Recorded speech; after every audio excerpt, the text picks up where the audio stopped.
Hello, listeners. It's Gunter Swoboda here with some exciting news. We're on the lookout for sponsors to join us on our incredible journey with Inspired Change with Gunter. If your organisation cares deeply about meaningful conversations around masculinity, self-development and mental health, we'd love to partner with you. Our podcast has a wonderful, dedicated audience committed to personal growth and positive social change. By sponsoring Inspired Change with Gunter, your brand will connect with listeners who truly value thoughtful discussion and support initiatives that promote real transformation.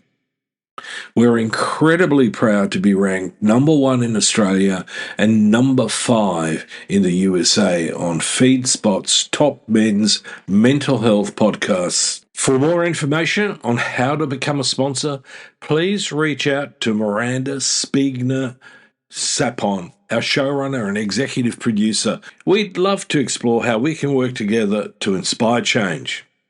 Now, thank you for your continued support, and let's keep inspiring change together. You're listening to Inspire Change, a broadcast that strives to educate, motivate, and empower men to challenge traditions of masculinity. To guide us through the intricacies and intersections of emotions, relationships, and male identity is renowned psychologist, author, and speaker Gunter Swoboda. This is Inspire Change. Before I begin the actual podcast, I would like to respectfully acknowledge the Gadigal people of the Eora Nation, who are the traditional custodians of the land on which I work. I would also like to pay my respects to their elders past and present. Welcome everybody to another episode of Inspired Change with Gunter. I'm your host. Welcome back everybody to another episode of Inspired Change with Gunter. I'm your host, and I thought I'd do something a little different in today's episode. Possibly a little bit quieter, but definitely more personal. And a bit like a fireside conversation. Now, as most of you know who've been listening to my podcast regularly and part of the community of Making Good Men Great, over the last few months, I've been through something that's had a considerable impact on me, and that was the need to have brain surgery. And one of the things that it did, obviously, was raise some emotional issues. You know, it's a confrontation with my mortality. And whether I liked it or not, I had to accept that my body, my physical self, could do stuff completely and totally out of my control. And so part of that processing raised for me issues about vulnerability. It raised issues about, what is happening to me in terms of my recovery. And I can honestly say that my physical recovery was brilliant. I couldn't ask for better. Just like my shoulder replacements. I seem to have this knack of healing well. Now, in my view, what's really much, much more important in many respects is how I dealt with and am dealing with the psychological, the emotional process of confronting my mortality, my vulnerability. Now, for many people, most of us tend to think that that's at a conscious level. And I can tell you from experience and having trained as a psychotherapist, especially in humanistic existential psychotherapy, psychodynamic family therapy, that representation of the mind is essentially two-dimensional. In how we function psychologically and emotionally, we need to consider two other levels. And that is the subconscious and the unconscious. And one of the things that I want to do with you today is to share with you a demonstration of how to access, in essence, what's unconscious. Now, as I've talked about before, in trauma, Bessel van der Kolk talks about the body keeps the score. In other words, the somatics. And I absolutely and totally appreciate that position, have no problem with it.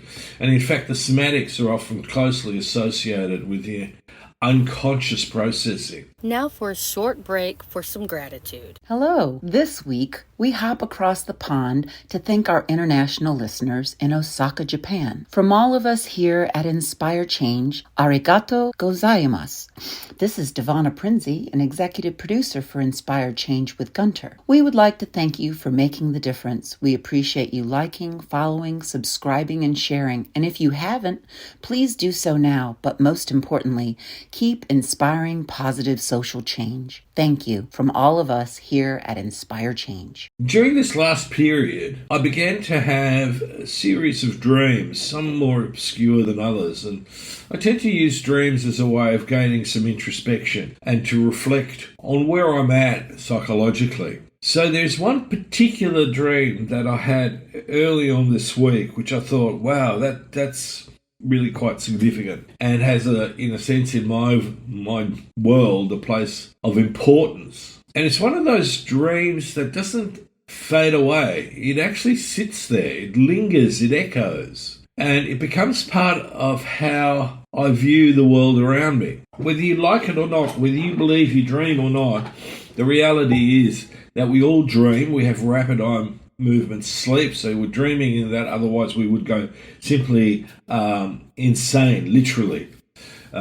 People who are sleep deprived after a period of time have psychotic breaks. So we all do it. The degree to which we are aware of it is another story.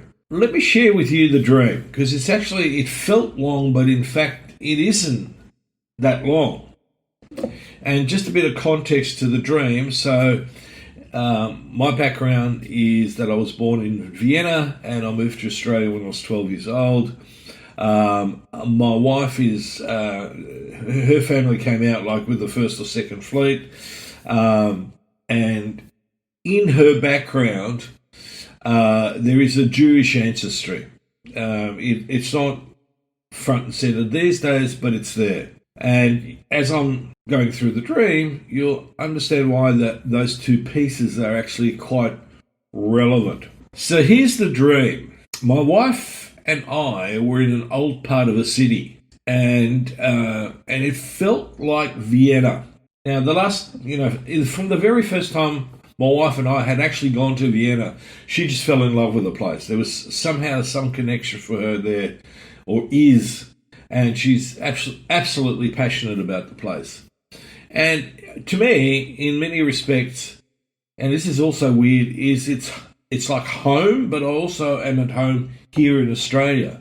I have a deep connection with the Australian landscape and the ocean, and so both places to me are sort of really important. We weren't just walking along like tourists. It felt like we were walking with a purpose, and that purpose was to visit somebody. And we came to a house, typical Viennese sort of house, a little bit of Jugendstil and Art Deco, and we stepped inside, and the rooms were spacious. It was very typical of the sort of turn of the century, 19th to 20th century, fairly lavish house or apartment. And we sat down at a dining room table that was huge, and it was really well decked out, very old style. And there was already a number of people sitting at the table. My wife sitting next to me. There was a man sitting next to her who was very friendly. And there was more people streaming in. It was very festive. And I suddenly realized that what we're sitting at was a festive table for Shabbat. And I thought, oh, this is interesting. And I looked at the man next to me, and he seemed really hostile to me. It was uncomfortable. I tried to strike up a conversation with him, but he sort of pretty well just gave me monosyllabic answers. And, I'm sort of looking around, more people coming in, there's lots of hugging and greetings and so on. And I turned to my wife and said, I think we should leave. It felt like we didn't belong and we were intruding. So she didn't really understand or necessarily pick up why, but she got up with me and we went to leave as more people were coming in. And, now it was very clear that this was Shabbat. As we were walking towards the door, my wife tripped over a baby carriage and fell. And for a split second, she was unconscious. And I bent over to help her up, and as did another man, old gentleman. And as she got to her feet, she said, "I'm okay." And with that, we left. And we continued to walk around the city. Very tourist-like in some ways, but also, very much about enjoying a Friday evening. So, some of you might go, well, that's all very interesting. What the hell does that mean? Well, let me work through the process of actually interpreting dreams, because they're very important. In psychoanalytic psychotherapy, that's there. In Gestalt therapy, it's there. And as I've said, from my experience and working with it, it's very much about getting in touch with the unconscious. So the stuff about the old city, if I look at the emotional tone, there's a certain level of curiosity, but more importantly, reverence. And along the dining room table, that subtle unease.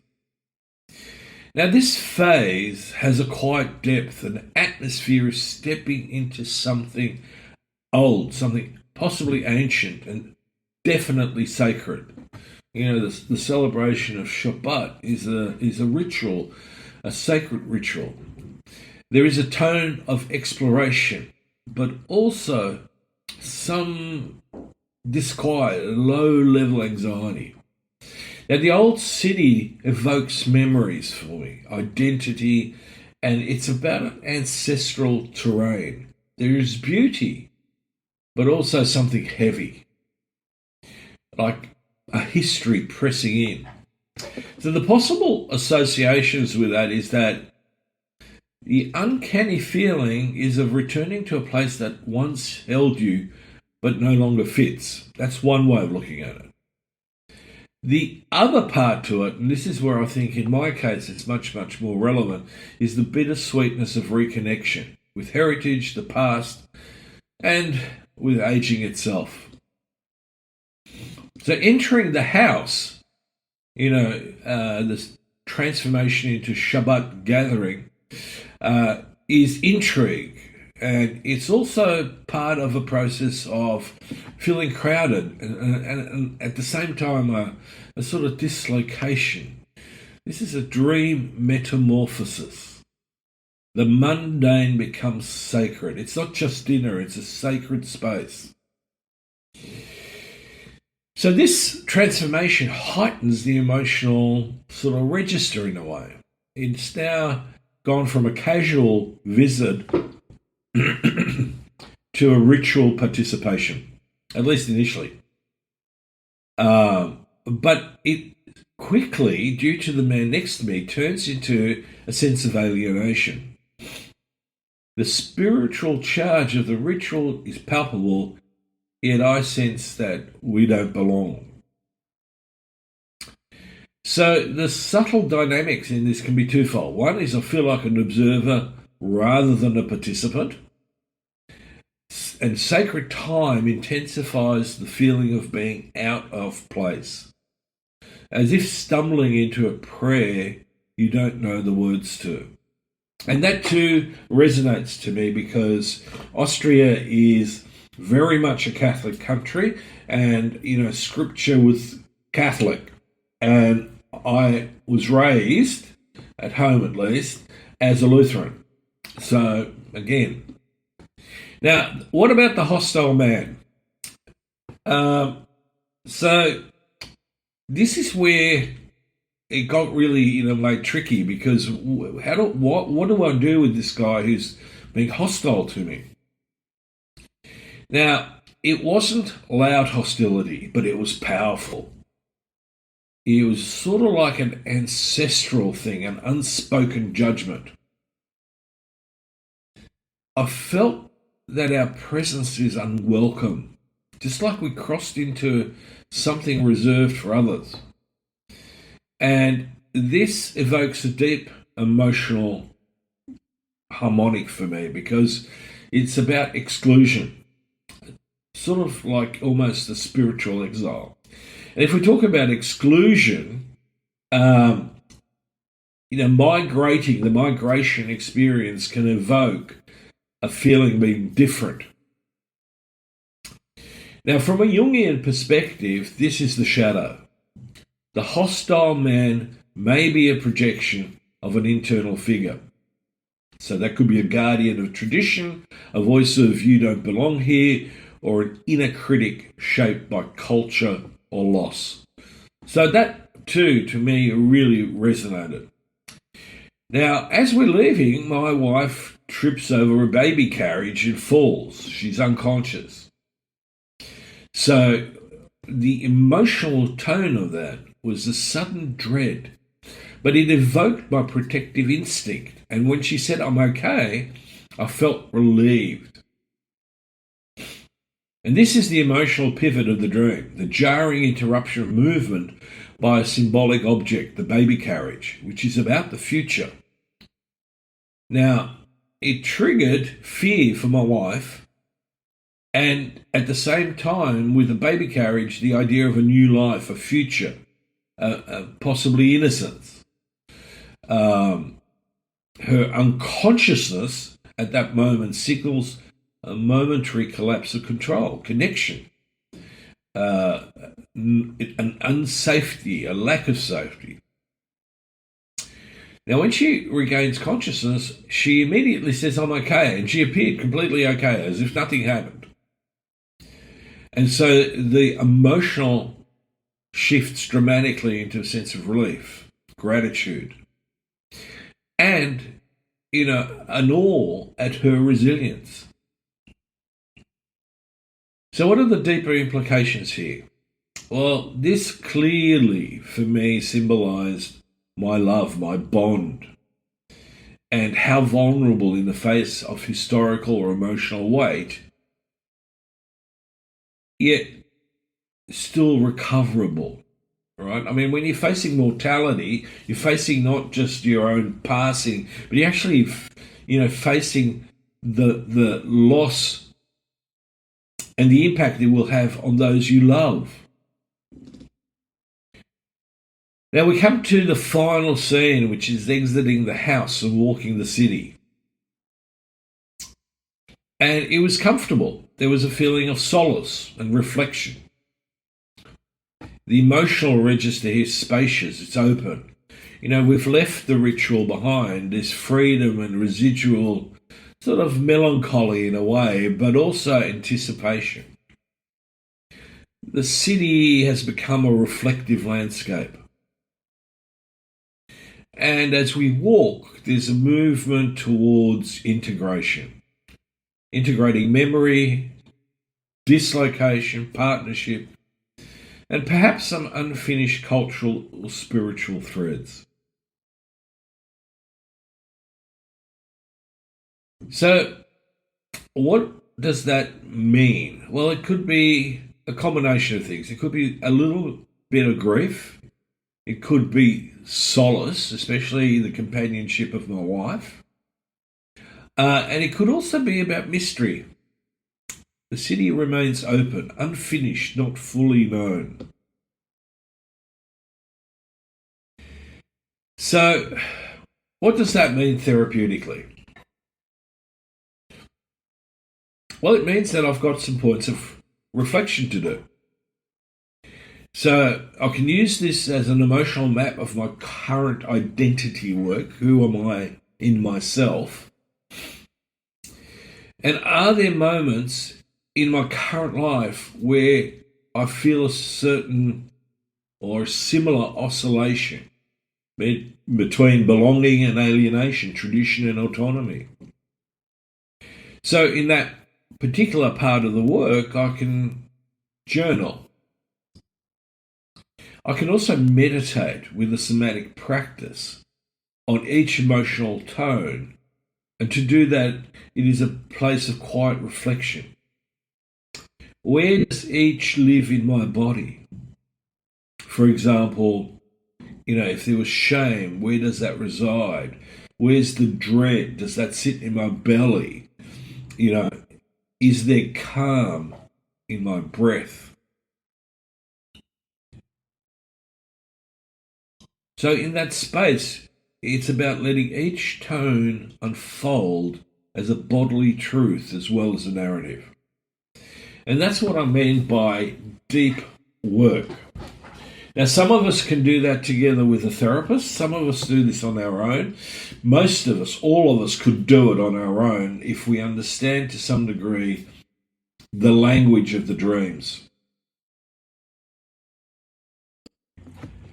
So, coming to the end of this particular episode, I want you to think about it. Yes, I've shared something very personal with you, my community, my audience. But I want you to think and reflect and introspect on how this might apply to you. How could you use this? Now, it's not always that I, self-disclose to this degree. I'm happy to do it. But I'm well trained as a therapist where, self-reflection is only done when it is deeply relevant to where the therapist and the client are in relationship to each other. When there is transference or counter-transference emerging. Most of the counter-transference I don't disclose, probably never disclose. I take that away to my own therapist and supervisor. But again, for those of you interested, there is a myriad of books and podcasts and, also lots of therapists around who can help if you want to pursue this. So at this point, let me thank you for listening to my open reflection, my sharing of my continued journey to evolve as a man, as a person. And if this episode stirred something in you, like a memory, a dream, a question, I invite you to sit with it, journal it, share it, speak it. And so until next time, this is me signing off. And may you walk the world with presence, love, and the courage to evolve. So as I'm signing off, I just realised that I probably need to do a little bit of a postscript here. And that is, obviously, my dream could be still reinterpreted and interpreted in all sorts of different ways. As I was speaking, as I was doing this podcast, there were a whole range of things that emerged for me, both emotionally, but also, in terms of my conscious awareness of what the elements in this dream also continue to represent on top of what we've already spoken about. So do not necessarily think there's only one way to interpret something. Like all things, these things can evolve. They take on slightly different filters through which we see things in the dream. I thought I'd stress that because I know there's people who go, okay, there's one way to do this. There isn't. There's one of the things I got very interested in when I was in my early 20s was a thing called Senoi dream work. And I won't go into explaining what it is, but it is an indigenous culture in Southeast Asia who have a very rich dream culture. So now I will sign off. So until next time, this is me signing off. And please have a safe and healthy time of it. Love to hear from you. And if you're interested, please check out my work on www.gunterswoboda.com or www.goodmengreat.com. Thank you for listening to Inspire Change, a broadcast that strives to educate, motivate, and empower men to challenge traditions of masculinity. For more information on the Making Good Men Great movement, or for individual or group coaching sessions with Gunter, visit goodmengreat.com.